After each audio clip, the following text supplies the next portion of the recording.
nature so that we can have a better future. Hello everyone. So with this thought in mind, I, Ira Kumar of class first, going to plant a sapling. So this is aloe vera sapling.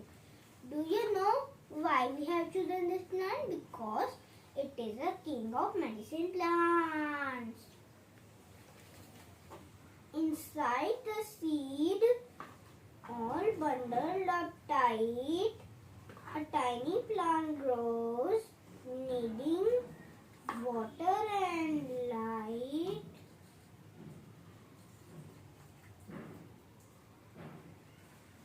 I will plant it in soil.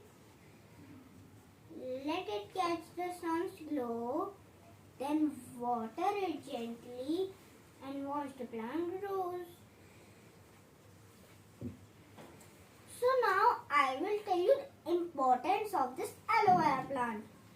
It belongs to cactus family and needs very less water for its growth, and it can survive more than 100 years. And gel of this plant is used for making cream, shampoo, lotion, cosmetics,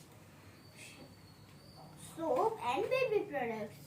It also boosts your immunity. So drink 1 glass daily to boost your immunity.